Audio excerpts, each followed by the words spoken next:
in certain professions, I think when you think of death in line of duty, assassinations is not a common thought for men of the cloth.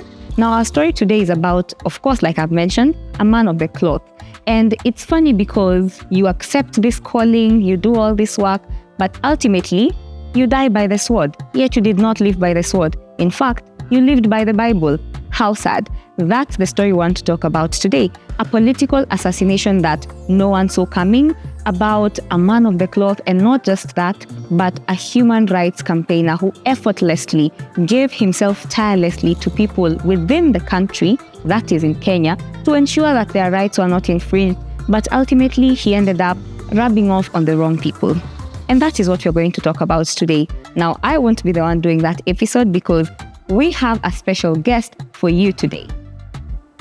Hi, welcome back to African Footprint Podcast. My name is Brian Joroge, and today we shall discuss Father Anthony Kaiser.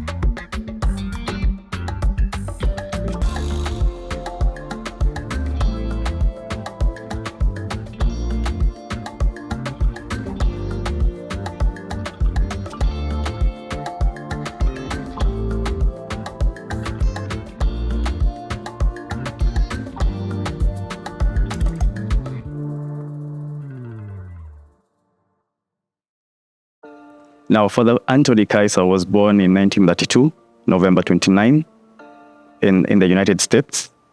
However, he studied in England and he was ordained in 1964. He was someone who was very committed to service delivery, especially to humanity. And immediately, maybe a few years after he was ordained, he was sent to Kenya. And in Kenya, he spent over 25 years in Kisii, where he was stationed at a refugee camp. The vast majority of the people who he was missioning to were in abject poverty, and the refugee camp used to host people who were fleeing from the tribal clashes that were happening during the political era, especially due to the 1992 elections, 1997 elections.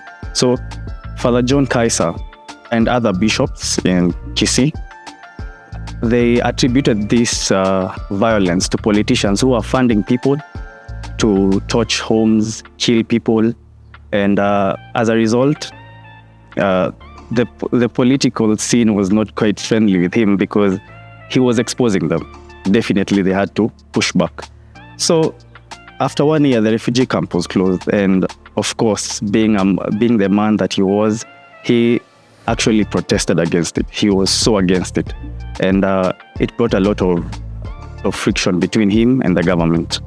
Now, to add salt to injury, Father John Kaiser helped two girls who had been raped by a very powerful minister then. The father helped the two girls to go and report the minister to the Federation of Women Lawyers. The father, although he knew that the consequences of his action, definitely you're rubbing off with powerful people, so definitely you will have to face the consequences. And I'll read for you an article he wrote while at the refugee camp, and it's quite instrumental. I'll tell you why. I want all to know that if I disappear from the scene because the bush is vast and high and as many, that I am not planning any accident, nor, God forbid, any self-destruction. Instead, I trust in a good guardian angel and in the action of grace. Now, he wrote this because he anticipated, he knew that his actions would definitely rub off with the political scene in Kenya by then. And around 1998, Father John Kaiser testified in a commission set up by the then president, the late Daniel Toroitich arap Moi. He testified against the commission had been set up actually to investigate the cause of the tribal violence happening in the Rift Valley. Now, in that public sworn testimony, he actually pointed fingers to cabinet secretaries. By then, they were called ministers. And he actually implicated the then president. Quite a bold move, if you ask me. However, from that statement, as you can see, he anticipated something might happen. But it did not happen then. So he continued fighting against the government, helping the people of Kisii. And as a result, the government ordered his transfer. So he was transferred to somewhere in the Maasai Plains, where he could not have as much influence as he had in the Rift Valley. So after his transfer, his work permit expired, and the government wanted to deport him back to the UK. Instead of fleeing the country, he actually went to hide in Kisii. He was very determined to help the people, and he was very determined to go against the people in power. So fast forward, he has been moved. He has gone in hiding. The then USA ambassador to Kenya helped him renew his work permit, and then now he could continue with his ministry. And unfortunately for one of the ladies, she was underage. She was 14 years old, and she got pregnant by the then minister. So the minister wanted to pay for her abortion, but the young lady refused to abort, and she actually delivered the baby. Now, despite the reports by FIDA trying to charge the minister, nothing was ever done. He was never charged, nothing at all. And instead, the police actually went and raided the home of the two girls. So after this constant wrangles with the Kenyan government, he's helping the people, he's gaining a lot of popularity. So one fateful afternoon, he was shot dead, and a passerby found his body in his truck with a wound on the back of the head.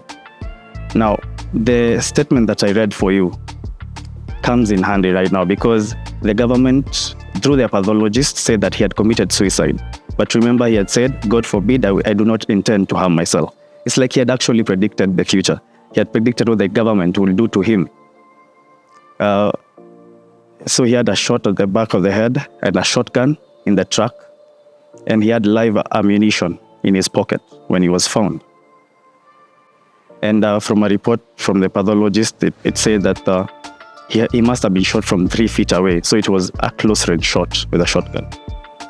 So let's review the week which Father Anthony Kaiser was killed. So he was killed in 2000, August. But the week that he was killed, he was supposed to testify in the commission again. And he was supposed to be a witness in 3 weeks at the ICC against the government of President Daniel Arap Moi. One can argue, or it's quite obvious, that he was killed because of his choices. He decided to be a thorn in the flesh of the then government, and they decided to eliminate him. Unfortunately, 1 week after the passing of the good father, even the charges against the cabinet secretary who had raped the young lady who was only 14, they were dropped, and nothing was ever done to him. It was not until 2013 when the Kenyan Human Rights Commission declared the death of Father Anthony John Kaiser as a political assassination. Well, we hope that we can get at least 10 men who are of the ilk of Father John Anthony Kaiser, because those are the people who make the society a better place. And I'm sure the lives of the many people he touched and the many people he served, if they are still alive, they remember him because of the great deed they did. Thank you for watching.